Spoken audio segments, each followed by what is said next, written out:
ഹരിശ്രീ ഗണപതയേ നമ. അവിഘ്നമസ്തു. ഓം ഗുരുബ്രഹ്മ ഗുരുർവിഷ്ണു ഗുരുദേവോ മഹേശ്വര ഗുരു സാക്ഷാത് പരബ്രഹ്മ തസ്മൈ ശ്രീ ഗുരവേ നമ. എല്ലാ ഭക്തമക്കൾക്കും എൻ്റെ വിനീതമായ പ്രണാമം. സർവ ഭക്തമക്കൾക്കും ആയുരാരോഗ്യവും എല്ലാ നന്മകളും ശാന്തിയും സമാധാനവും ഭഗവത് കൃപയും ഉണ്ടാകണമെന്ന് പ്രാർത്ഥിക്കുന്നു. എല്ലാവർക്കും സമാധാനം, ശാന്തി, ഈശ്വരകൃപയിൽ കൂടി അതെല്ലാം ഉണ്ടാകണം. നമുക്ക് അഹിംസ പരമോധർമ്മ, അത് നമുക്ക് നന്നായി മനസ്സിലാക്കി ധ്യാനിക്കാൻ ഈ അറിവുകളെല്ലാം വന്ന് വേണം. എല്ലാം ഒത്തു ഒരുമയോട് വന്നെങ്കിലേ ഈശ്വര കൃപയിൽ കൂടിയാണ് നമുക്കതെല്ലാം ശാന്തി സമാധാനം ഉണ്ടാകുന്നത്. അപ്പോൾ അതിന് വേണ്ടുന്ന പ്രയത്നമാണ്. അപ്പോൾ നമുക്ക് അഹിംസ പരമോധർമ്മ. അതിനു മുമ്പായിട്ട് നമുക്ക് ഇപ്പോൾ യശോദാമ്മ കുഞ്ഞിനെ കണ്ണനെ കുട്ടിനാളി മക്കളെ എണീരു ഉണരൂ, ചുരുൾമുടിയൊക്കെ കെട്ടി അലങ്കരിക്കാം, ആഭരണങ്ങൾ അണിയിക്കാം, പട്ടുടയാളെല്ലാം ഉടുപ്പിക്കാം, കാലിൽ ചിലമ്പും അരയിൽ കിങ്ങിണിയൊക്കെ അരഞ്ഞാണമൊക്കെ ഇടാം, കൈകൾ രണ്ടിലും വെണ്ണ നൽകാം, മക്കൾ എഴുന്നേര് എന്ന് നമ്മൾ കുട്ടിനാളി എണീപ്പിക്കത്തില്ലേ കുഞ്ഞുങ്ങളെ? അങ്ങനൊരു പാട്ട്, അത് നമുക്ക് ഭഗവാനെ ഭജിച്ചും കൊണ്ട് കുഞ്ഞ് കണ്ണനെ ഉണരേ. അപ്പം നമുക്കൊന്നല്ല, രാവിലെ നമ്മൾ ഉണരണം. ഇതിപ്പോൾ കണ്ണൻ, നമ്മളെല്ലാവരും കണ്ണനായാലും മതി. അപ്പോൾ ഈ പാട്ട് ഈ നാം ശ്രദ്ധിക്കുമ്പോൾ നമുക്ക് കണ്ണനെ ആ അമ്മ യശോദാമ്മ ഉണർത്തുന്നത് നമുക്കും ഉണരണം. അതുപോലെ നമുക്ക് എല്ലാം ആ ഒരു എന്താ പറയുക, രാവിലെ ആ പ്രഭാതത്തിലുള്ള ഒരു പ്രത്യേക ഒരു അനുഭൂതി ഈ നാമങ്ങളെ കേൾക്കുമ്പോൾ ആ ശ്രദ്ധ പരമാത്മാവിലേക്ക്, അപ്പോൾ ആത്മാവിൽ നിറയാനുള്ളൊരു അവസരം നമുക്കുണ്ടാകണം. അതാണ് ഈ നാമം. ഉണരേ ഉണ്ണീ ഉണരേ മമഗാനം കേട്ടുണരേ. യശോദാമ്മ പറയുക, മക്കളെ കണ്ണാ നീ ഉണര്, അമ്മയുടെ ഈ യശോദാമ്മയുടെ ഗാനം കേട്ടു നീ ഉണരൂ. അതാണ് ഉണരേ ഉണ്ണീ ഉണരേ മമഗാനം കേട്ടുണരേ. ഉണരേ ഉണ്ണീ ഉണരേ മമഗാനം കേട്ടുണരേ. ചുരുൾമുടി കോതി കെട്ടിവയ്ക്കാം, കുണ്ടലഹാരങ്ങൾ അണിയിക്കാം, പട്ടുടയാടകളിടുവിക്കാം, മമഗാനം കേട്ടുണരേ. ചുരുൾമുടി കോതി കെട്ടിവയ്ക്കാം, കുണ്ടലഹാരങ്ങൾ, കാതിലെ കുണ്ടലവും മാലയും, ചുരുൾമുടി കോതി കെട്ടിവയ്ക്കാം, കുണ്ടലഹാരങ്ങൾ അണിയിക്കാം, പട്ടുടയാടകളിടുവിക്കാം, മമഗാനം കേട്ടുണരേ. ഉണരേ ഉണ്ണീ ഉണരേ മമഗാനം കേട്ടുണരേ. ഉണരേ ഉണ്ണീ ഉണരേ മമഗാനം കേട്ടുണരേ. കുഞ്ഞിനോട് എണീച്ച എല്ലാം ചുരുൾമുടിയെ കെട്ടി കിരീടമൊക്കെ മയിൽപ്പിലൊക്കെ വെച്ച് കെട്ടാം, കാതിൽ ഇത് കുണ്ടലവും ഹാരമൊക്കെ അണിയിക്കാം. മകനെ നീ എണീക്കൂ. ഞാൻ എൻ്റെ സങ്കല്പം പോലെ ഞാനൊരു യശോദാമ്മ ആയിരുന്ന ആ കാലത്ത് അങ്ങനെയായിരുന്നു. ഇത് ഒത്തിരി വർഷമായതാണ്, ഞാനൊരു 10 വർഷങ്ങളായിട്ടുണ്ട് ഇത് എഴുതിയിട്ടെന്ന് എനിക്ക് തോന്നുന്നത്. അല്ലെങ്കിൽ ഇങ്ങനെ ഒരു 6-7 വർഷങ്ങളായി കാണും. അപ്പോൾ എൻ്റെ സ്വന്തം ഇങ്ങനെയൊക്കെ ഞാൻ കുഞ്ഞിനെ ഇങ്ങനെയൊക്കെ അന്ന് ഇങ്ങനെ സ്വന്തമായിട്ട് ഇങ്ങനെയൊക്കെ എൻ്റെ പാട്ട് ഇതൊക്കെയാണ്.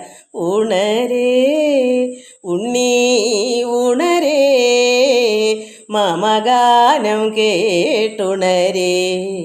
ചുരുൾമുടി കോതി കെട്ടിവയ്ക്കാം, കുണ്ടലഹാരങ്ങൾ അണിയിക്കാം, പട്ടുടയാടകളിടുവിക്കാം, മമഗാനം കേട്ടുണരേ.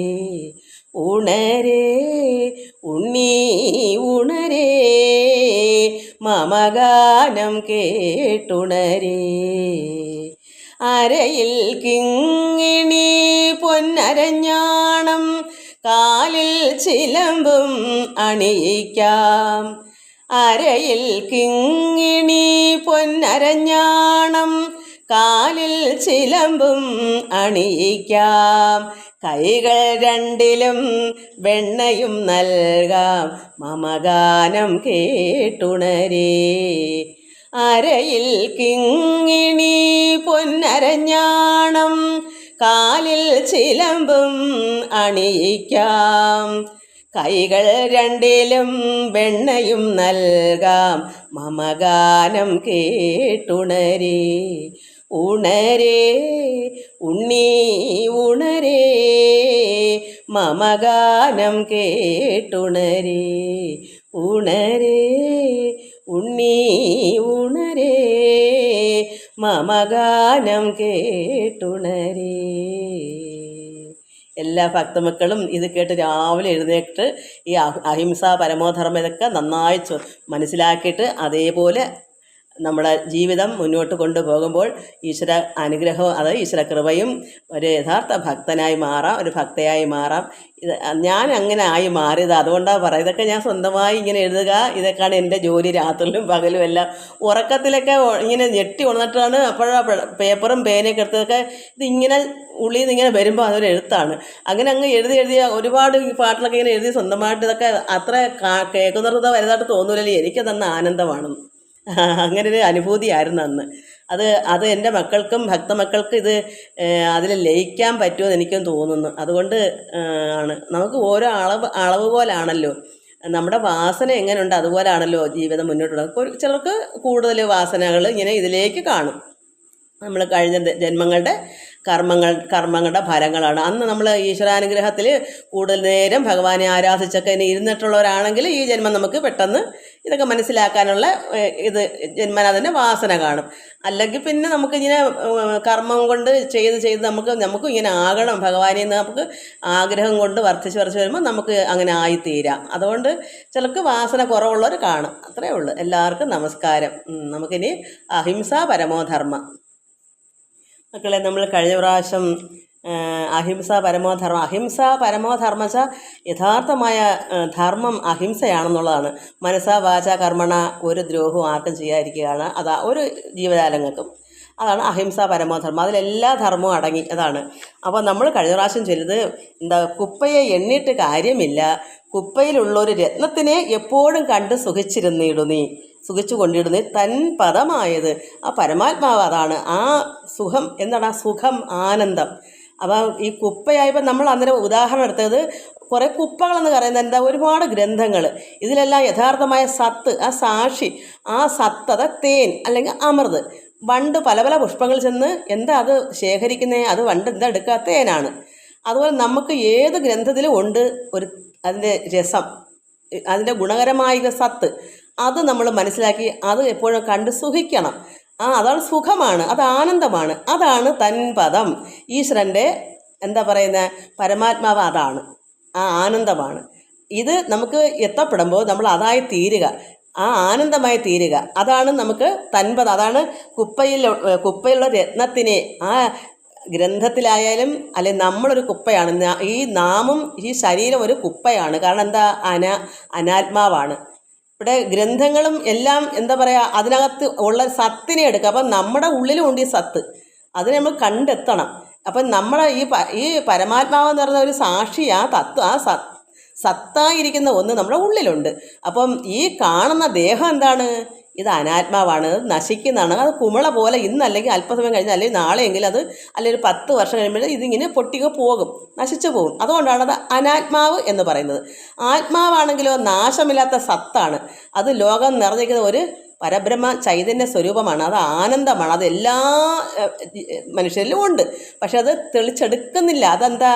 മറഞ്ഞ് അത് പ്രകാശിക്കുന്നില്ല. ഈ കുപ്പയിൽ ഈ ഒരുപാട് ചവറ് വാരി കൂട്ടിയാൽ അതിൽ ഈ കുപ്പയിൽ ഈ രത്നം കിടക്കും. പക്ഷേ ആ രത്നത്തിന് തിളക്കമില്ലാതെ കിടക്കും. കാരണം കുപ്പയിലെല്ലാം ഉള്ള പൊടിയും പൊട്ടും അഴുക്കൊക്കെ ഇല്ലയോ, അത് ഈ രത്നത്തിലും കയറി ഇങ്ങനെ മൂട് പിടിച്ച് ഇങ്ങനെ അഴുക്ക് കയറി കിടക്കും. അതുപോലെ നമ്മുടെ ഉള്ളിലും ഈ രത്നമുണ്ട്. പക്ഷെ അത് കറ പിടിച്ച് കിടക്കുക. അത് തെളിയിച്ചെടുക്കണം. എങ്ങനെയാണ്? നമ്മൾ കുപ്പയിൽ നിന്ന് ഈ രത്നത്തിനെ കണ്ടെടുത്ത് അതിനെ കഴുകി വൃത്തിയാക്കി തെളിച്ചെടുക്കുന്നത് പോലെ നമ്മുടെ ഉള്ളിലിരിക്കുന്ന ആ രത്നത്തിനെ തെളിച്ചെടുക്കണം. കറ പിടിച്ചിരിക്കുന്നത് എന്താണ്? അസൂയ, കുശുമ്പ്, കാമ, ക്രോധ ഇങ്ങനെയുള്ള ദൂഷിച്ച ചിന്തകൾ കൊണ്ട് ഈ സത്തായിരിക്കുന്ന ആ രത്നത്തെ അത് മറവ് ചെയ്തിരിക്കുന്നു, അത് തെളിയുന്നില്ല. അതിനെ ആ മറവ് എങ്ങനെ മാറ്റണം? നമ്മുടെ ഉള്ളിലെ അസൂയ കുശുമ്പായിരിക്കുന്ന ഈ ദുർവിചാരങ്ങൾ അതെല്ലാം നമ്മൾ കഴുകി കളയുന്നത് എങ്ങനെയാ? ജ്ഞാനമാകുന്ന വാളിനാൽ അതിനെ ഛേദിച്ച് കളയും. എന്താ ജ്ഞാനം? ഈശ്വരാനുഗ്രഹമായിരിക്കുന്ന ഈശ്വര കൃപകളായി ഇങ്ങോട്ട് ഒഴുകണം. അതിനെന്ത് വേണം? നമ്മൾ പ്രാർത്ഥന, സൽപ്രവൃത്തികൾ, സജ്ജന സംസർഗം, ഇതെല്ലാം അറിവ് അങ്ങോട്ട് ചെല്ലുമ്പോൾ ഈ കറകളെല്ലാം അഴുക്കളെല്ലാം അങ്ങ് ഒഴുകി പോകുമ്പോൾ ഇല്ല രത്നം പ്രകാശിക്കും. അപ്പോഴാണ് നമ്മൾ അകവും പുറവും തിളങ്ങും എന്ന് പറയുന്നത്. അപ്പോൾ അകത്തിരിക്കുന്ന രത്നത്തെ നമ്മൾ പ്രകാശിപ്പിക്കണം. എങ്ങനെ പ്രകാശിപ്പിക്കണം? നാമജപങ്ങൾ കൊണ്ടും ഭക്തി കൊണ്ടും. പരമാത്മാവിൽ അത്രത്തോളം ഇപ്പോൾ ഈ എല്ലാവരും ധ്യാനിക്കാനിരിക്കുന്നു, പക്ഷേ ഭക്തി ഇല്ലാതെ ധ്യാനിച്ചാൽ എവിടെ നിന്നാണ് ഈശ്വരകൃപ കിട്ടുന്നത്? അതിനാൽ ഒത്തിരി നേരം നമ്മൾ പരമാത്മാവിൽ ലയിച്ച് ആരാധിക്കണം. ഞാൻ അങ്ങനെ ആയതുകൊണ്ട് പറഞ്ഞു, ഞാൻ അങ്ങനെ ആയിരുന്നു. അങ്ങനെ എനിക്ക് ഭഗവാനുള്ള ആ സ്നേഹവും ഭക്തിയും വർദ്ധിച്ചപ്പോഴാണ് എൻ്റെ ഉള്ളിലെ അതായത് അഴുക്കളെല്ലാം പോകുമ്പോൾ അവിടെ തന്നെ പ്രകാശിക്കുമല്ലോ, അവിടെ പിന്നെ അറിവാണല്ലോ. ആ അജ്ഞാനം ഇല്ലല്ലോ. അജ്ഞാനം എന്ന് പറയുന്നത് ഈ അഴുക്ക്, അജ്ഞാനം അറിവില്ലായ്മ, മൂഢാത്മാക്കൾ എന്ന് പറയുന്നില്ലേ, അതുപോലെ ആ അജ്ഞാനമാകുന്ന ആ അന്ധകാരത്തെ നമ്മൾ വെളിയിൽ കളയും. എങ്ങനെ കളയും? പ്രകാശം ഉദിച്ചു വരും. ഈ ഈശ്വരകൃപയിൽ കൂടി, ആരാധനയിൽ കൂടി ഭക്തി വർദ്ധിച്ചു വരുമ്പോൾ അവിടെ പ്രകാശിക്കുമ്പോൾ ഈ മൂടിപ്പിടച്ചിരിക്കുന്ന ഈ അഴുക്കളെല്ലാം ആ രത്നമാകുന്ന ആ രത്നം തിളങ്ങി വരുമ്പോൾ മറ്റതെല്ലാം ഒഴുകിപ്പോകുന്നു. അപ്പോൾ നമുക്ക് പ്രകാശം ഉണ്ടാകും. അതാണ് ഈ കുപ്പയിലുള്ള രത്നത്തിന് തിളക്കം വരണമെങ്കിൽ നമ്മൾ കഴുകി എടുക്കണം. അതുപോലെ തന്നെയാണ് ഉദാഹരണം. നമ്മൾ ഒരുപാട് ഗ്രന്ഥങ്ങളിൽ എല്ലാം ആ സത്തുണ്ട്. ആ സത്തിനെ നമ്മൾ എങ്ങനെയാണ് അതിനെ ഇതുപോലെ മനസ്സിലാക്കി എല്ലാ ഗ്രന്ഥവും വായിച്ചാൽ കിട്ടൂ. അതിനകത്തുള്ള രഹസ്യത്തിനെ, ആ ഗൂഢമായിരിക്കുന്ന രഹസ്യത്തെ നമ്മൾ കണ്ടുപിടിക്കണം. ഇതെന്താ ഇതിൻ്റെ ഉദ്ദേശം, ഇതിലെന്താ? ആ സത്താണ് നമ്മൾ അനുഭവിക്കേണ്ടത്. അതാണ് ആനന്ദം. മൊത്തത്തിൽ നിരത്തി വായിക്കുക, ഒരുപാട് ഗ്രന്ഥങ്ങൾ വായിച്ചിട്ട് കാര്യമുണ്ടോ? അതിലുള്ള ഈ ഗുണങ്ങളെ, ആ രസത്തെ നമ്മൾ ഉൾക്കൊള്ളണ്ടേ. അതായത് എത്രയോ പുഷ്പങ്ങൾ ചെന്നാലും ആ രസമാണ് അതെടുക്കുന്ന വണ്ട്, തേനീച്ചകൾ. ആ തേനാണതെടുക്കുന്ന രസം, അതാണ് അതിന് ആവശ്യം. അതുപോലെ നമ്മൾ എല്ലാ ഗ്രന്ഥത്തിൽ നിന്നും ആ രസത്തെ എടുത്ത് അനുഭവിക്കണം. അപ്പോഴാണ് തൻപദം, അതാണ് പരമാത്മാവ്. അതായത് എപ്പോഴും കണ്ട് സുഖിച്ചു കൊണ്ടിരുന്ന് ഈ സുഖിക്കണമെങ്കിൽ ആ രത്നം തിളങ്ങണം. അപ്പോൾ നമുക്ക് ആനന്ദത്തിൽ തിളങ്ങുമ്പോൾ നമ്മൾ എപ്പോഴത് പരമാത്മാവിനെ അങ്ങോട്ട് രുചിച്ചറിഞ്ഞ് അങ്ങ് തിളങ്ങി സുഖിക്കുകയാണ്, സന്തോഷിക്കുകയാണ്, ആനന്ദിക്കുകയാണ്. അതാണ് തൻപദം, അതാണ് പരമാത്മാ.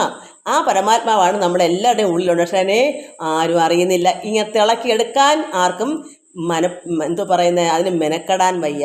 ഒത്തിരി പ്രയാസമുണ്ട് ഭക്തി വർദ്ധിക്കാനും. ഈ അറിവ് സമ്പാദിച്ച് ഉള്ളിലേക്ക് ഇഴുങ്ങി അതൊക്കെ അത് വായിച്ചും അതിനെ മനസ്സിലാക്കിയും ഭഗവാനുള്ള ലയം എല്ലാം കൊണ്ട് വരുമ്പോഴാണ്. വെറുതെ ഒന്നും പറയാതെയും പഠിക്കാതെയും എല്ലാവരും ധ്യാനിക്കുന്നതുകൊണ്ട് കാര്യമില്ല. വെറുതെ ധ്യാനിച്ച ഒന്നും ചിന്തിക്കാൻ വെറുതെ കണ്ടച്ചിട്ട് എന്താ കാര്യം? നമ്മൾ ഇതൊക്കെ പഠിച്ച് ആ ആത്മീയമായ നിറവ് വരണമെങ്കിൽ പ്രാർത്ഥന, ഈ ആരാധനകൾ, ഈ നാമജപങ്ങൾ, ഇതിൽ കൂടിയാണ് ഭക്തി വർദ്ധിക്കുന്നത്. അപ്പോഴാണ് നമുക്ക് പെട്ടെന്ന് ഈശ്വരനുള്ള ലയം കിട്ടുന്നത്. അപ്പോൾ ഈശ്വരന് ആ സ്നേഹം ഉണ്ടാവും നമ്മളോടും. ഒരു ഭക്തൻ എന്നുള്ള ഭക്തിക്കാണ്, സ്നേഹമാകുന്ന ഭക്തി, പ്രേമമാകുന്ന ഭക്തിയിൽ കൂടിയാണ് ഭഗവാൻ വെക്കം കടാക്ഷിക്കുന്നത്. എനിക്ക് അങ്ങനെയാണ് ഞാനത് പറഞ്ഞു തരുന്നത്. അല്ലാത്തതൊന്നും ഞാൻ പഠിച്ചിട്ടുമില്ല, എനിക്കിട്ട് അറിഞ്ഞും കൂടെ. ഞാൻ സ്വന്തമായി നേടിയെടുത്തതാണ്. അതുകൊണ്ട് ഞാനത് എൻ്റെ അനുഭവമാണ് പറഞ്ഞു തരുന്നത്. അങ്ങനെ ആണെങ്കിൽ അങ്ങനെ, ഏത് രീതിയിലായാലും ഓരോ മക്കൾക്ക് എങ്ങനെ ആയാലും നമ്മൾ ആ ആനന്ദാനുഭൂതി അനുഭവിക്കണം. അങ്ങനെ നമ്മളിത് പ്രാർത്ഥിച്ചും നല്ല പ്രവൃത്തി എല്ലായിടും ആയി വരുമ്പോഴാണ് ധ്യാനിക്കാനിരിക്കുമ്പോൾ ഒത്തിരി നാമൊക്കെ ചൊല്ലിയിട്ട് നമ്മളിങ്ങനെ ഒരു ലയം പരമാത്മാവിനിങ്ങനെ ആനന്ദത്തിൽ ഇരിക്കുമ്പോൾ തന്നെ നമുക്ക് അപ്പോൾ ഒത്തിരി നമ്മൾ കണ്ണടച്ചിരുന്ന് ധ്യാനിക്കാൻ. എവിടെയാ? ഈ ഭ്രൂമധ്യത്തിലേക്ക്, പുരികത്തിൻ്റെ നടുക്ക് അവിടെ തന്നെ ഇങ്ങനെ ധ്യാനിച്ചിരിക്കും. അപ്പോഴെന്തായില്ല പ്രാർത്ഥനയും ലയോ അല്ലാണ്ട് ഇങ്ങനെ. അപ്പോൾ ഈ ഭഗവാനിൽ നിന്നുള്ള ഒരു വെമ്പലിങ്ങനെ അത് മാത്രമേ പിന്നെ ഉള്ളു. അവസാനം അതും ഇല്ലാതെ അങ്ങ് ഒന്നുമില്ലാത്തൊരവസ്ഥയാകും, നിശ്ചലമാകും. അതാണ് ശൂന്യം എന്ന് പറയുന്നത്. അപ്പം നമുക്കവിടെ പരമാത്മാവ് തന്നെയേ ഉള്ളൂ. നാം എന്നുള്ള ആ മനസ്സെല്ലാം അവിടെ ലയിച്ചു കഴിഞ്ഞു. അതായത് കർപ്പൂരവും ദീപവും ലയിച്ചു കഴിഞ്ഞു. പിന്നെ ഒന്നും നമുക്ക് ഓർമ്മയോ അവിടെ എവിടെ ഇരിക്കുന്നെന്നോ എന്താണോ ഒന്നും നമുക്ക് ആനന്ദാനുഭൂതി മാത്രമേ ഉള്ളൂ ഇവിടെ. അതാണ് ആ ആനന്ദം മാത്രം അനുഭവിച്ചുകൊണ്ടിരിക്കുന്നൊരു ഒരു നിമിഷമാണ്. അത് എത്ര മണിക്കൂർ ഇരുന്നെന്നൊക്കെ എഴുന്നേക്കുമ്പോഴേ നമ്മൾ അറിയത്തുള്ളൂ. അതാണ് നമ്മൾ പഠിക്കുന്നത്. അപ്പോൾ ഇനി നമുക്ക് അടുത്തത് എന്താണെന്ന് നോക്കാം. അടുത്ത കണ്ണി ഇതൊക്കെ ഞാൻ കഴിഞ്ഞ പ്രാവശ്യം പറഞ്ഞ ഒന്നുകൂടെ ആവർത്തിച്ചു, കാരണം മറന്നു പോകുമല്ലോ. മക്കൾക്ക് പല കാര്യങ്ങളല്ലേ ഈ എന്താ പറയുക, ലോകകാര്യങ്ങൾ എല്ലാം ഉള്ളതുകൊണ്ട് മറക്കുമെന്ന് എനിക്കറിയാം. അതുകൊണ്ട് ഒന്നുകൂടെ ഓർമ്മിപ്പിച്ചതാണ്. കാരണം ഇതിലേക്ക് ശ്രദ്ധിക്കണേ, അതിനായിട്ടൊരു ജന്മം ജനിക്കുന്നവർക്കേ പറ്റത്തുള്ളൂ. അതുകൊണ്ട് ഇതും കൂടെ ഇടയ്ക്കിടയ്ക്ക് കൊണ്ടുപോകാനേ വെക്കൂ ഈ ലോക ജീവിതത്തിൽ കഴിയുന്നത്. പിന്നെ ഇത് ആയി വരുമ്പം പിന്നെ ഇത് പെട്ടെന്ന് മുമ്പന്മാർ പിമ്പന്മാരും ആകും, പിമ്പന്മാരും മുമ്പന്മാരും ആകുമെന്ന് ബൈബിളിലുണ്ട്. എന്താണ്? ചിലപ്പോൾ ഇത് പെട്ടെന്നാണ്. ഇത് ഞാൻ ഉദ്ദേശിക്കും എൻ്റെ മക്കൾക്ക് ഇപ്പോഴോ അല്ലെ അടുത്ത ജന്മമൊക്കെ. പക്ഷേ ആർത്തി ഉണ്ടെങ്കിൽ നിമിഷം പോലും വേണ്ട. പരീക്ഷിത് മഹാരാജാവിന് 7 ദിവസം കൊണ്ട് എല്ലാം സാധിച്ചില്ലേ, എല്ലാം നേടിയില്ലേ. സുഖമഹാമനെ ഇനിയും കിട്ടണം. അദ്ദേഹം വീണ്ടും കൊടുത്തുകൊണ്ടേയിരുന്നു, അദ്ദേഹം ഇറക്കിക്കൊണ്ടേയിരുന്നു, ഇഴിഞ്ഞിറങ്ങിക്കൊണ്ടേയിരുന്നു. അയാളെല്ലാം നേടിയില്ലേ, മോക്ഷത്തിലേക്ക് പോയില്ലേ, കൈവല്യം പ്രാപിച്ചില്ലേ. 7 ദിവസമല്ലേ എടുത്തുള്ളൂ. അതുപോലെ നമുക്കും എല്ലാം പെട്ടെന്ന് കിട്ടും. അതുകൊണ്ട് വിഷമിക്കേണ്ട. നമ്മുടെ മനസ്സിന് പെട്ടെന്ന് ഉടയമ്പരാനും കൂടെ വിചാരിക്കും. നമുക്ക് അത്രത്തോളം ഭക്തി ഉണ്ടെങ്കിൽ ഭഗവാൻ അവൾക്ക് ഇപ്പം തന്നെ അല്ലെങ്കിൽ അവൻ ഇപ്പം തന്നെ നടന്നോട്ടെ, സ്നേഹം ഭഗവാനോട് തരും. അതുകൊണ്ട് നമ്മുടെ മനസ്സ് എളിമയും വിനയവും എല്ലാം ഒത്തൊരു ഭഗവാൻ നോക്കുമ്പോൾ സത്യസന്ധമായ ഒരു ഹൃദയമാണ്, അഴുക്കില്ലാത്തൊരു ഹൃദയമാണ്. അവർക്ക് പെട്ടെന്ന് കിട്ടും. അല്ലാത്തവർക്ക് മാറ്റിയെടുക്കാൻ കുറച്ച് പ്രയാസപ്പെടും. കാരണം അവർക്ക് അതിൻ്റേതായ ലെവൽ വരാത്തതുകൊണ്ടാണ്. അതുകൊണ്ട് നമുക്കിനി ബാക്കി വായിക്കാം. ഇനി കുപ്പയായി ചെന്നത് അനാത്മാവും. അപ്പോൾ ഈ കുപ്പ എന്ന് പറഞ്ഞാൽ അനാത്മാവാണല്ലോ. ഇപ്പം എൻ്റെ ഈ ദേഹവും നമ്മുടെ എല്ലാം ദേഹം അത് കുപ്പയാണ്. കാരണം അത് അനാത്മാവാണ്. ഇത് ഇന്നും എപ്പോഴും നശിക്കാം, ഇത് മരണപ്പെടും ദേഹം. അതുകൊണ്ട് എന്തും ഇവിടെ നമ്മൾ കണ്ണുകൊണ്ട് കാണുന്ന എന്തായാലും അത് നശിക്കും, ഇല്ലാതെ പോവും. അതുകൊണ്ടാണ് അനാത്മാവ്. അതുകൊണ്ട് കുപ്പയായി ചെന്നത് അനാത്മാവും ആ പരമാത്മാവ് രത്നമെന്നും. അപ്പോൾ പരമാത്മാവ് എന്താണ്? രത്നം. നമ്മുടെ ഉള്ളിലിരിക്കുന്ന ആനന്ദാനുഭൂതിയാണ്. ഇപ്പം ഞാൻ പറഞ്ഞില്ലേ, എല്ലാം നമുക്ക് അത് ആനന്ദത്തിൽ ആ അനുഭൂതിയാണ്. ആ പദം പരമാത്മാവ് ആനന്ദാനുഭൂതിയാണ്. അപ്പോൾ നമ്മുടെ ഉള്ളിൽ എന്താ ഉള്ളത്? പരമാത്മാവ് ആനന്ദം. ഇപ്പം മനസ്സിലായോ? ഈ ആനന്ദമാണ് യഥാർത്ഥത്തിൽ പരമാത്മാവ്. അപ്പം നമ്മുടെ ഈ ദേഹം എന്താണ്? അനാത്മാവ്. അതൊരു കുമിള പോകുന്നത് പോലെ, അല്ലെങ്കിൽ എന്തോ പറയാം, എത്രയും പെട്ടെന്ന് നമുക്ക് ഇന്ന് കാണുന്നത് നാളെ കാണുന്നില്ലല്ലോ. അത് നശിക്കുന്നതുകൊണ്ടാണ് സർവ്വതും അനാത്മാവ് എന്ന്. ആത്മാവല്ല എന്നാണ് എൻ്റെ അർത്ഥം. സത്യമല്ല, ഇതൊന്നും നിത്യമല്ല, ശാശ്വതമല്ല. ശാശ്വതമായിട്ട് എന്താ ഉള്ളത്? ആനന്ദം മാത്രം, ആ നിർവൃതി. അതാണ് നമ്മുടെ ഉള്ളിൽ എല്ലാവരിലും ഉണ്ട്. പക്ഷെ അവർ ഇതിനെ രത്നത്തിനെ തിളക്കിയെടുക്കുന്നില്ല. എന്ത് കയറി കിടക്കുന്നു? അഴുക്ക്, മാലിന്യങ്ങൾ, കാമം, ക്രോധം, അസൂയ, കുശുമ്പ്, പിന്നെ എന്താ പറയുക, ലോഭം, മോഹം, മതം, മാത്സര്യം, ഡംബ്, അഹങ്കാരം, ഇങ്ങനെയുള്ളതിലൂടെയൊക്കെ കയറി ആ രത്നത്തെ മൂടി പൊതിഞ്ഞങ്ങ് വെച്ചേക്കുക. പിന്നെ രത്നം എങ്ങനെ നമുക്ക് തെളിഞ്ഞ് കിട്ടും ഉള്ളിൽ? അതിനെല്ലാം കഴുകി കളഞ്ഞ് ശുദ്ധമാക്കുമ്പോഴാണ് രത്നം തിളങ്ങുന്നത്. വൈഡൂര്യം, അത് രത്നം എന്താണ്? ഈ തിളക്കം പോലെ അങ്ങ് തിളങ്ങും. അപ്പം അതുകൊണ്ട് കുപ്പയായി ചെന്നത് അനാത്മാവും.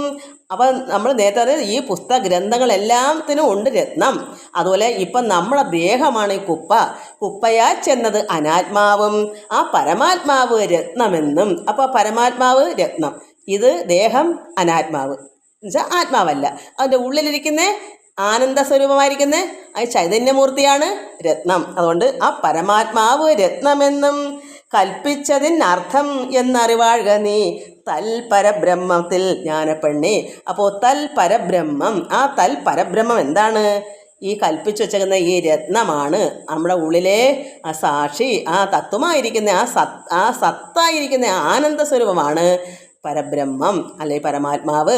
ആത്മാവെന്ന് പറയുന്നതുകൊണ്ട് കുപ്പയായി ചെന്നത് അനാത്മാവും ആ പരമാത്മാവ് രത്നമെന്നും കൽപ്പിച്ചതിനർത്ഥം എന്നറിവാഴ്ക നീ. ഇതിൻ്റെ അർത്ഥം എന്താണ്?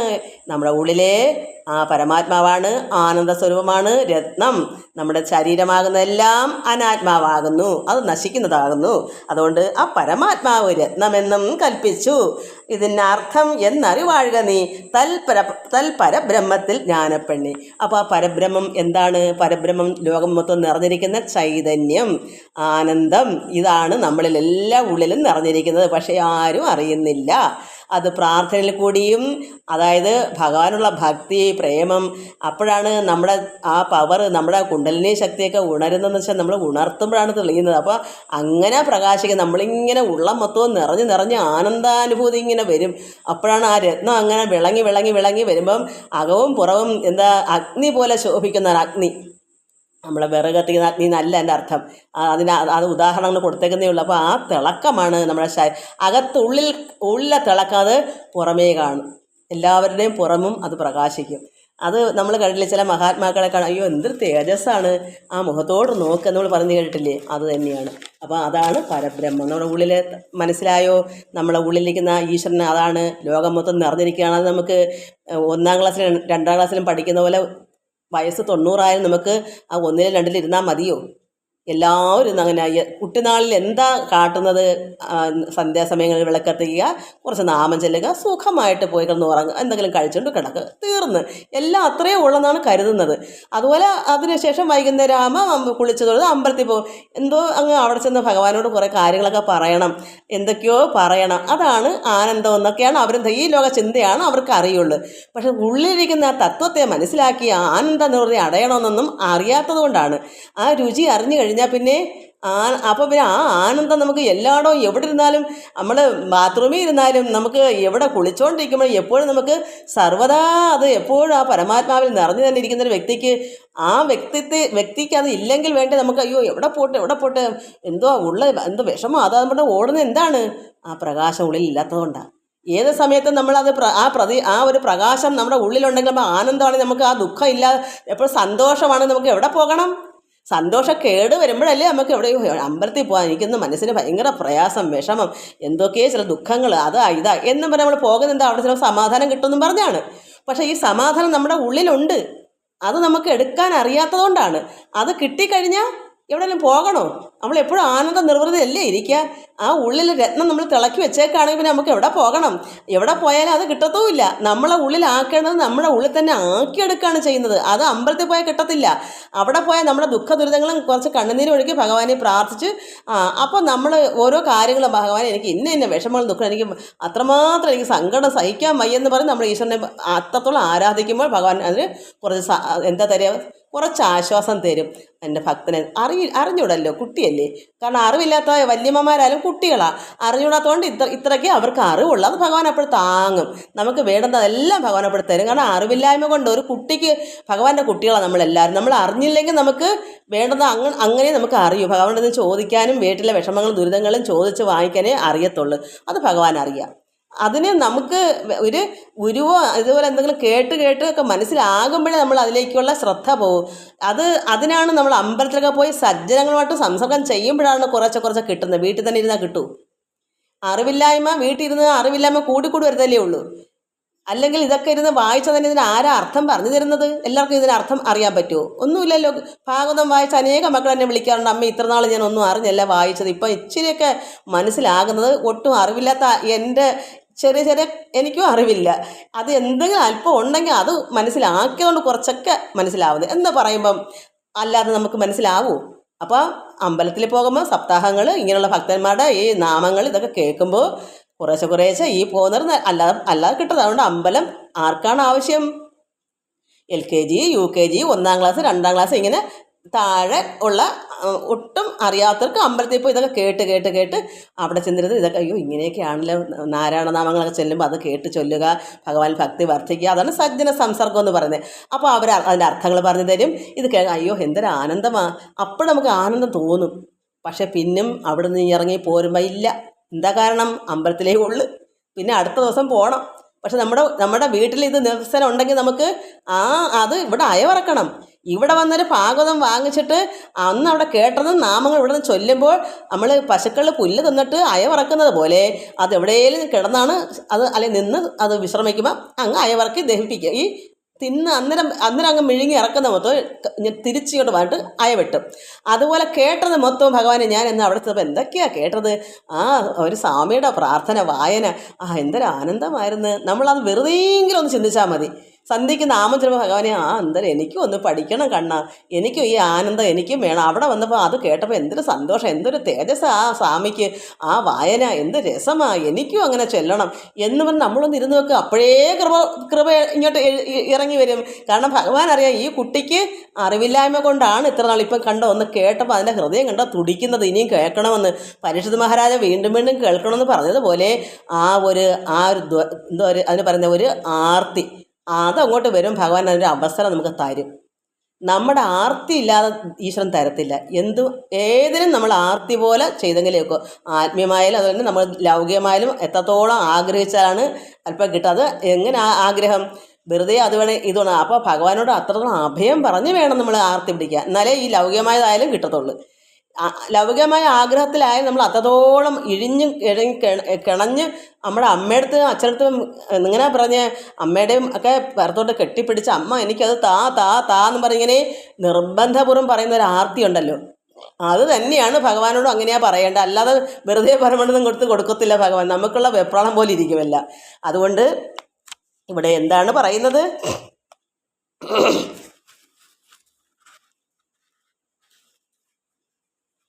അപ്പോൾ കുപ്പയായി ചെന്നത് അനാത്മാവും ആ പരമാത്മാവ് രത്നമെന്നും. അപ്പോൾ പരമാത്മാവ് രത്നമാണെന്ന് മനസ്സിലായേ? നമ്മുടെ ശരീരം എന്താണ്? അനാത്മാവ്, ആത്മാവല്ല. ആ ശരീരത്തിനകത്ത് ഇത് ആ രത്നം ഇരിക്കുന്ന ഒരു ക്ഷേത്രമാണ് നമ്മുടെ ദേഹം, ഗാത്രമാകുന്ന ക്ഷേത്രം. ഗാത്രം ശരീരം, ശരീരമാകുന്ന ഈ ക്ഷേത്രത്തിനകത്ത് ഇത് എപ്പോഴും നശിക്കാമെന്നാണ് ഈ ക്ഷേത്രം, ഇടിഞ്ഞു പൊളിഞ്ഞങ്ങ് പോകും. അപ്പോൾ ആ രത്നത്തിനാണ് അവിടെ മാഹാത്മ്യം. അത് നമ്മുടെ എല്ലാം ഉള്ളിലുണ്ട്. അതിനെ നമ്മൾ വിളക്കണം. നമ്മൾ സ്വർണം തീയിലിട്ട് അതിൻ്റെ അഴുക്ക് കളഞ്ഞ് തിളക്കുന്നത് പോലെ നന്നായി അത് അടിച്ച് തിളക്കണം. അതുപോലെ നമ്മളും കുറേ പ്രയത്നിച്ചെങ്കിലേ ഇതൊക്കെ ഈ കറകൾ വിട്ടുപോകും. അത്രമാത്രം കാഠിന്യം കൊണ്ട് കഴിഞ്ഞ ജന്മത്തേ ഇരിക്കുന്ന കറകളാണ്. അത്രമാത്രം എന്താ പറയുക, മുറ്റിപ്പോയി കറ. അതിനെടുത്ത് കളഞ്ഞാൽ അത്രത്തോളം നമ്മൾ ഭക്തിപൂർവ്വം ഇരുന്ന് അതിനെ മനഃപൂർവ്വം ഒഴുക്കി കളഞ്ഞേ പറ്റൂ. അല്ല വെറുതെ ഒന്ന് ഇറങ്ങി പോലാണ് അങ്ങ് പിടിച്ച് പറ്റിയിരിക്കുക. ഈ അസൂയം കുശുമ്പൊക്കെ ഒരിക്കലും അങ്ങോട്ട് മാറിപ്പോകത്തില്ല. കാരണം കഴിഞ്ഞ ജന്മത്തേ ഇരിക്കുന്ന വാസനകളാണ്. എങ്ങനെ മാറും? അതിനെ അത്രത്തോളം കടുപ്പിച്ച് വെച്ചേക്കോ ഇല്ലയോ? ഹൃദയത്തിൽ നിന്ന് അത് പോണ്ടേ? കുശുമ്പും അസൂയയും എന്താ പറയുക, ദേഷ്യങ്ങളും ഇത് ആഗ്രഹങ്ങൾ, കാമം, ക്രോധം, ലോഭങ്ങൾ, മതങ്ങൾ, മാത്സര്യങ്ങൾ, ഇതൊക്കെ ഞാനുള്ള അഹങ്കാരം, ഇതൊക്കെ എങ്ങനെ പോകണം? ഈശ്വരൻ്റെ കൃപയോട് അത് അത്രത്തോളം അങ്ങോട്ടുള്ള ഭഗവാനുള്ള ഭക്തിയെല്ലാം വർദ്ധിക്കുമ്പോഴാണ് ഇതങ്ങനെ ഒഴുകി പോകുന്നത്, ഈ കറകളെല്ലാം. എന്നിട്ടോ ഈ അനാത്മാവിൽ എന്താ അടുത്തതാണ് ഇനി അടുത്തത് എന്താ? ഈ അനാത്മാവിൻ്റെ ലക്ഷണങ്ങൾ. ആശ അനാത്മാവിൽ വന്നാൽ ദുഃഖം.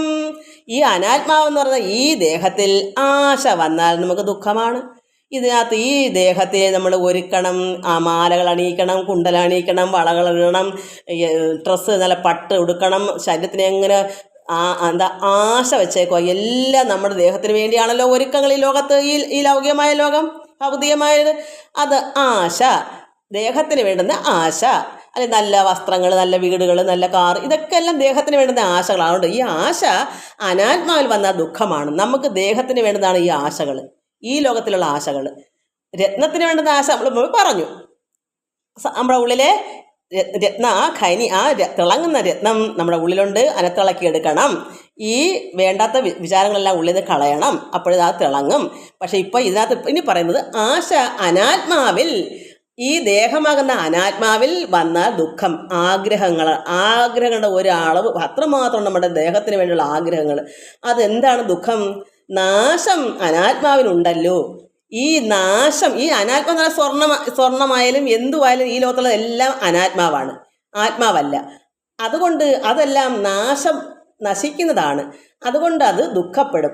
അപ്പം നമ്മളിപ്പം തന്നെ ഞാനിപ്പോൾ ഒരു 10 ലക്ഷം രൂപയുടെ ഒരു നെക്ലേസോ അല്ലെങ്കിൽ ഒരു 5 ലക്ഷം രൂപയുടെ അതിഭയങ്കരമായ ഈ വജ്രമൊക്കെ വെച്ച് പിടിച്ച മുത്ത് അങ്ങനെയൊക്കെയുള്ള സാരികൾ വാങ്ങിച്ചു വെച്ചു. പക്ഷേ എനിക്ക് ഉടുക്കാൻ വയ്യാതെ ഞാനങ്ങ് വയ്യാതെ കിടപ്പിലായിപ്പോയി. ആഗ്രഹിച്ചിരിക്കുക എനിക്ക് ഉടുത്തോണ്ടെന്ന് ഇന്നത്തെ ഒരു കല്യാണത്തിനോ അല്ലെങ്കിൽ എന്തെങ്കിലും കാര്യത്തിന് പോകണമെന്ന് പറഞ്ഞ് ഞാനിങ്ങനെ ആഗ്രഹിച്ച് സ്വർണ്ണവും എല്ലാം വാരി വെച്ചേക്കുന്നു.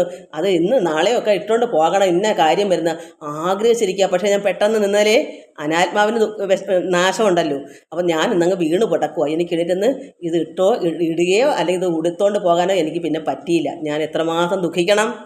എന്തുകൊണ്ടാണ്? ആഗ്രഹം അതിലേക്ക് വന്നുപോയി. അതിനായിട്ട് നമ്മുടെ ശരീരത്തിന് വേണ്ടി ആഗ്രഹിച്ച് വച്ചുപോയി. അപ്പോൾ അത് പിന്നെ അത്രത്തോളം ദുഃഖം നമ്മൾ സഹിക്കേണ്ടി വരും. അത്ര ആഗ്രഹങ്ങളായി അതിനകത്തിരുന്നത്. എനിക്ക് ഇന്ന് ഒരുങ്ങിയൊക്കെ പോകണം, സ്വർണ്ണങ്ങളൊക്കെ അണിഞ്ഞൊരുങ്ങണം, നല്ല പട്ടുസാരി ഉടുക്കണം, എല്ലാവരുടെയും മുമ്പിൽ ഞാനായിരിക്കും ഒന്നാമതായിട്ട് ഇരിക്കുന്നത്. എല്ലാം കൊണ്ട് അങ്ങോട്ട് ചിന്തിച്ചങ്ങോട്ട് വയ്ക്കുമ്പോൾ എന്ത് വരും? നാശം അനാത്മാവിനുണ്ടല്ലോ. അനാത്മാവാക്കുന്ന ദേഹത്തിന് നാശമുണ്ട്. അതുമല്ല, നമ്മളിന്ന് ഒരുപാട് സ്വർണ്ണങ്ങളൊക്കെ വാരിക്കൂട്ടി വെച്ചാൽ ചിലപ്പോൾ നിന്നല്ലാണ്ട് എല്ലാം നശിക്കുന്നതാണ്. കാരണം എന്തെങ്കിലും ഒരു മുള്ളു കുത്താനില്ലെന്ന് പറയത്തില്ലേ, കാലിലൊരു മുള്ളു കൊള്ളാനില്ല. അപ്പോൾ സർവ്വതും പോവുകയും ചെയ്യുന്നതെല്ലാം നശിക്കുന്നില്ലേ. ധനങ്ങളും നമ്മൾ പൂട്ടി വെച്ച സ്വർണ്ണങ്ങളും എല്ലാം നിന്ന നിലയിൽ ചിലപ്പോൾ കള്ളന്മാർ കൊണ്ടുപോകും, അല്ല എങ്ങനെയും നശിച്ചു പോകും. അപ്പോഴെല്ലാം എന്ത് ദുഃഖമാ. ആഗ്രഹിച്ച് കരുതിക്കൂട്ടി വെച്ചതാ, മൊത്തം പോയില്ലേ. അപ്പോഴും ദുഃഖമല്ലേ. അതുകൊണ്ട് നാശമുള്ളതൊന്നും ആശിച്ച് വെക്കരുത്. അതാണ് നശിക്കുന്നത് ഇങ്ങനെ ആഗ്രഹിച്ചിട്ട് കാര്യമില്ല. അതുകൊണ്ട് ആശ അനാത്മാവിൽ വന്നാൽ ദുഃഖമാണ്.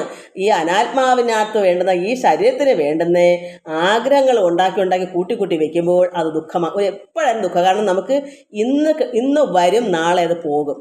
ഇന്ന് വരുമ്പോൾ ആഗ്രഹിച്ച് വെച്ചേക്കുന്നത് നാളെ നിമിഷം പോലും വേണ്ട, നാളെ അത് ഇറങ്ങിപ്പോകും. ഇത് കിട്ടുന്നതല്ല. അത് അങ്ങനെയാണ്. രാത്രി വന്ന് രാത്രി പോയി പകല് വരുന്നത് പോലെ ഇന്ന് നമുക്ക് സൗകര്യവും എല്ലാം ഉണ്ട്, അടുത്ത നിമിഷം അത് പോവും. അപ്പോഴത്തേക്ക് എന്തുവരും? അനാത്മാവല്ലേ ഇതെല്ലാം. അതുകൊണ്ട് അപ്പോൾ ദുഃഖമുണ്ടാവും. ആശ അനാത്മാവിൽ വന്നാൽ ദുഃഖമാണ്. അതുകൊണ്ട് ആഗ്രഹിക്കേണ്ട, അത് അനാത്മാവിൽ ഈ ആഗ്രഹം വെക്കേണ്ട, അത് ദുഃഖമാണ്. അതെന്താ കാരണം? നാശമുണ്ടാകും. നാശം ഈ അനാത്മാവിലുണ്ടല്ലോ. നാശമില്ലാതുള്ള വസ്തുവാ ആത്മാവിൽ ആശയം വെക്കടി ജ്ഞാനപ്പെണ്ണെ. അപ്പോൾ എന്തോ നാശമില്ലാത്ത വസ്തു എന്താണ്? ആത്മാവ്, ആ രത്നം. അതിൽ കൊണ്ട് നീ ആശയം വയ്ക്കൂ. ആഗ്രഹം അതിലേക്ക് പോട്ടെ. എനിക്ക് ആ രത്നം മതി, എനിക്കിങ്ങനെ തിളങ്ങിയാൽ മതി. ഭഗവാനെ, ഞാനിങ്ങനെ ആനന്ദിച്ചിരുന്നോളാം. എനിക്ക് ദേഹമായിട്ട് യാതൊരു ബന്ധം വേണ്ട. എനിക്ക് ആഭരണങ്ങളും വേണ്ട, എനിക്ക് ദേഹത്തെ നോക്കുകയും വേണ്ട, എനിക്ക് ഈ ലോക ചിന്തയും വേണ്ട. അന്നന്ന് കണ്ടത് എന്തെങ്കിലും കഴിഞ്ഞു കൂടി പോവുക. ഉള്ളതെല്ലാം തൃപ്തികരവുമാണ്. മറ്റുള്ളവർ നോക്കുമ്പോൾ ഒന്നും കാണൂലായിരിക്കും, പക്ഷെ നമുക്കെല്ലാം തൃപ്തികരമാണ്. കാരണം എന്താ? ഈശ്വരൻ ആ രത്നം നമ്മളിൽ തിളങ്ങുമ്പോൾ നമുക്ക് മറ്റെല്ലാം അധികമാണ്. ഈ ലൗകികമായ മൊത്തം നമുക്ക് പിന്നെ അധികമാണ്. എന്തിനാ ഇതൊക്കെ നമുക്കിങ്ങനെ തോന്നിപ്പോവും. എനിക്ക് എൻ്റെ മക്കൾ കാശൊക്കെ തരുമ്പോൾ ഞാൻ എന്തിനാ ഇതൊക്കെ തോന്നത്തിന് ആവശ്യത്തിന് പോരെ എന്നാ ചോദിക്കും. എന്താ കാരണം? എനിക്ക് അതിനെപ്പറ്റി വേണ്ട നിറവാണ്. ആ നിറവ് നമുക്ക് ഉണ്ടാകണം. അപ്പം നമുക്ക് അതാണ് ധനം. ഒരു ധനികൻ എന്ന് പറയുന്നത് നമ്മളെ മനസ്സിൻ്റെ നിറവാണ്. അത് എത്ര ഇല്ലെങ്കിലും നിറവുണ്ടെങ്കിൽ അവനാ ധനികൻ. മറ്റത് എത്ര കോടി സമ്പാദിച്ചു വെച്ചാൽ നാളെയും പോയി ഉണ്ടാക്കണം അത് ദാരിദ്ര്യമാണ്. അപ്പോൾ അവൻ ധനികനാണോ ദരിദ്രനാണോ? വീണ്ടും എത്ര ഉണ്ടായാലും ഇല്ല എന്നുള്ള ചിന്ത വരുന്ന ഒരു മനസ്സിന് എങ്ങനെ ധനികനാവാൻ പറ്റും? അവരെപ്പോഴും ദരിദ്രനാണ്. അതുകൊണ്ട് നമ്മൾ മനസ്സിലാക്കണം, ആശ അനാത്മാവിൽ വന്നാൽ ദുഃഖമാണ്. നാശമുണ്ട് അതിന്. അനാത്മാവിന് ദേഹത്തിനും ഈ കണ്ട കാര്യത്തിനെല്ലാം നശിക്കുന്നതാണ്. അതുകൊണ്ട് നാശമില്ലാത്ത വസ്തുവാ ആത്മാവിൽ നീ ആശയം വയ്ക്കൂ. അപ്പോൾ നമുക്ക് എന്ത് വരും? ഈ കാണുന്നതെല്ലാം അധികമാണെന്ന് തോന്നും. ഒന്നിനും പിന്നെ വേണ്ട. ഈ ലോകത്ത് കാണുന്ന എന്തെല്ലാം ഉണ്ടോ അതെല്ലാം നമുക്ക് അധികമാണെന്ന് തോന്നും. ഉള്ളതൊക്കെ സന്തോഷത്തിൽ ഇത്രയൊക്കെ നമുക്ക് അത് ചിന്തിക്കണം. അതിനു വേണ്ടി പിന്നെ പ്രയത്നമില്ല. അത് അധികമായി ഇരിപ്പുണ്ട്. എന്തിനാ അതിനു വേണ്ടി വെമ്പൽ കൊള്ളുന്നത്? നമ്മൾ വെമ്പൽ എന്തിനു കൊള്ളണം? ആശ എന്തിനു വെക്കണം? ഉള്ളിലെ രത്നത്തിന് വേണ്ടി. നാശമില്ലാതുള്ള വസ്തുവാണ് ആത്മാവ്, ആ രത്നം. അതിൽ നീ ആശയം വയ്ക്കൂ. അതാണ് ആഗ്രഹം. നമ്മുടെ ഈശ്വരനിലേക്ക് നമ്മുടെ എല്ലാം ആ മനസ്സും എല്ലാം പരമാത്മാവിലേക്ക് അങ്ങ് ഇറങ്ങി ചെല്ലട്ടെ. ആ ആനന്ദ സ്വരൂപനെ നമ്മൾ അറിയൂ. അതാണ് ഇവിടെ പിന്നെ ജ്ഞാനമാകുന്ന ആ വസ്തു, ആ പരമാത്മാവാണ്. അതാണ് നാശമില്ലാത്ത വസ്തുവാം. ആ ആത്മാവിൽ ആശമിക്കൂ. ആ പരബ്രഹ്മത്തിൽ, ആ പരമാത്മാവിൽ നീ ആശമിക്കൂ. അതാണ് നമുക്ക് വേണ്ടുന്നത്. ജ്ഞാനപ്പെണ്ണെ, അറിവാകുന്ന പെണ്ണെ. അതാണ് ഇന്നത്തെ നമുക്ക്. ഇനി സമയം പോയി. ഇന്ന് എനിക്ക് ഒത്തിരിയൊക്കെ അങ്ങ് പറയണമെന്നുണ്ട്. പക്ഷേ ഇത്രയൊക്കെ മക്കൾ ഇതൊക്കെ പഠിക്കണം. നമ്മൾ ഈ ലോകത്തിൽ വേണ്ടുന്നതെല്ലാം ഇത് അനാത്മാവാകുന്നു. അനാത്മാവിൽ നമുക്ക് ആഗ്രഹം വെക്കേണ്ട. അത് ഇന്ന് വരും, നാളെ പോകുന്നതാണ്. അപ്പോൾ ദുഃഖിക്കേണ്ടി വരും. എന്തും നമ്മളെ കയ്യിലിരിക്കുമ്പോൾ ആനന്ദം എനിക്കിതൊക്കെ ഉണ്ടല്ലോ. അതുപോലെ പോകുമ്പോഴോ അത്രത്തോളം ഖേദവും ദുഃഖമാണ്. സഹിക്കാമേത്ത ദുഃഖമായി വരും. അതുകൊണ്ട് അതിലേക്ക് നമുക്ക് ആഗ്രഹം വെക്കേണ്ട. വന്നതൊക്കെ ഇരിക്കട്ടെ, അവിടെ ഇരുന്നോട്ടെ, അവിടെ അടുത്ത് അനുഭവിക്കാം. പോകുമ്പോൾ പൊക്കോട്ടെ. നമുക്ക് അതിനുവേണ്ടി ചിന്തിക്കുകയേ വേണ്ട. ഇന്ന് വന്നു, അത് നമ്മൾ പറഞ്ഞിട്ടല്ലല്ലോ വന്നത്. അവിടെ വന്നു, നാളെ പോകണം. വന്നു പോയി. രാത്രി വന്നിട്ട് പകല് വരുന്നു, പകല് പോയിട്ട് വീണ്ടും രാത്രി വരുന്നു. അത്രയേ ഉള്ളൂ. അങ്ങനെ ചിന്തിച്ചാൽ മാത്രം മതി. കാരണം എന്താ? ഇതെല്ലാം അനാത്മാക്കളാണ്, ആത്മാവല്ല. അതൊക്കെ ഇന്നല്ലേ നാളെ ആയാലും അത് പോകുന്നതാണ്. അത് നമ്മൾ കരുതി കൂട്ടിയിരുന്നാൽ നമുക്ക് ദുഃഖം ഉണ്ടാവുമോ? ഈ ചിന്ത നമുക്കുണ്ടെങ്കിൽ ദുഃഖം ഉണ്ടാവുമോ? അപ്പോഴും നമുക്ക് ആനന്ദം ഉണ്ടാകും. എന്താ കാരണം? നമ്മളെ ഉള്ളിൽ ആ രത്നത്തെയാണ് ആശയം വെച്ചിരിക്കുന്നത്. അത് നമുക്ക് തിളങ്ങിക്കൊണ്ടിരിക്കുന്ന നമുക്ക് എന്തെങ്കിലും ഉണ്ടോ? അപ്പോൾ അവിടെ ആനന്ദം ഉണ്ടെങ്കിൽ ദുഃഖമില്ലല്ലോ. ആനന്ദം എന്ന് പറയുന്നതാണ് സന്തോഷമല്ലേ. അത് നമ്മുടെ ഉള്ളിൽ തെളിഞ്ഞു വന്നാൽ പിന്നെ നമുക്കവിടെ അകവും പുറം വിളങ്ങിക്കൊണ്ട് നമുക്ക് എന്തിൻ്റെ പേരിലാണ് ദുഃഖം ഉണ്ടാകുന്നത്? ഒന്നിലും നമുക്ക് ആശയം വെക്കുന്നില്ലല്ലോ. ഈ ലോക ചിന്തയിൽ നമുക്ക് ആശയം വെക്കുന്നില്ല. ആശ വന്നെങ്കിലല്ലേ നമുക്ക് അത് പോകുമ്പോൾ ദുഃഖമുള്ളൂ. നമ്മൾ ആശിക്കുന്നില്ലല്ലോ. അന്നന്ന് കണ്ടതിനെ, അതിൽ മഹാത്മാക്കൾ മാമുനിമാർ പറ, അന്നന്ന് കണ്ടതിനെ വാഴ്ത്തുക മാമുനികൾ. ഇന്നെന്താണ്, നാളെ എന്താണ്, അത് അവിടെ അപ്പോഴപ്പോഴൊക്കെ ഇന്നെനിക്ക് എന്ത് ചെയ്ത് കുടിക്കണം, അല്ലെ ഇന്ന് ഞാൻ ജോലി ചെയ്യണം, അന്നേരം കണ്ടതങ്ങ് ചെയ്യുന്നു. അത് ഈശ്വരാർപ്പണമായി ചെയ്യുന്നു. അവിടെയും ആശയില്ല. അതെല്ലാം അനാത്മാവാക്കാണ്. ഇവിടെ നമ്മൾ ഇതെല്ലാം അനാത്മാവാണ്. അത് ഇന്ന് നമ്മൾ എന്ത് നമ്മൾ വാരി വെച്ചാലും അത് അടുത്ത നിമിഷം പോകുന്നതായതുകൊണ്ട് അതിലേക്ക് ആഗ്രഹം വെക്കേണ്ട. ആഗ്രഹം നമുക്ക് ആത്മാവിൽ, ആ രത്നത്തിൽ, ആ സത്തിൽ, തേനീച്ച വന്ന് തേനെടുത്ത് കുടിക്കുന്ന തേനിൽ, അതാണ് ആനന്ദം. അത് പരമാത്മാവാകുന്ന പരബ്രഹ്മ വസ്തുവാണ്, നിഷ്കള ബ്രഹ്മമാണ്. അതാണ് ആനന്ദ ചൈതന്യമൂർത്തി എന്ന് നമുക്ക് പറയാം. അതിന് രൂപമില്ലാത്ത ഒരു നിഷ്കള പരബ്രഹ്മമായിട്ടിരിക്കുന്ന ഒരു എന്താ പറയുന്നത്, ആത്മീയ നിർവൃതി, അത് പരമാനന്ദമാകുന്ന ലഹരിയാണ് ആ ആനന്ദം. അതിൽ നമ്മൾ ആശയം വയ്ക്കണം. അപ്പോൾ നമുക്ക് എപ്പോഴും നമുക്ക് പരമാത്മ ലയിച്ചിരിക്കുമ്പോൾ മറ്റൊന്നും നമുക്ക് ചിന്ത പോലും വരത്തില്ല. എപ്പോഴും സന്തോഷമായിട്ട് 24 മണിക്കൂറും ആനന്ദിച്ച് തന്നെ നമുക്ക് ഇരിക്കാം. എല്ലാവർക്കും നമസ്കാരം. ഹരി ഓം, ഹരി ഓം, ഹരി ഓം.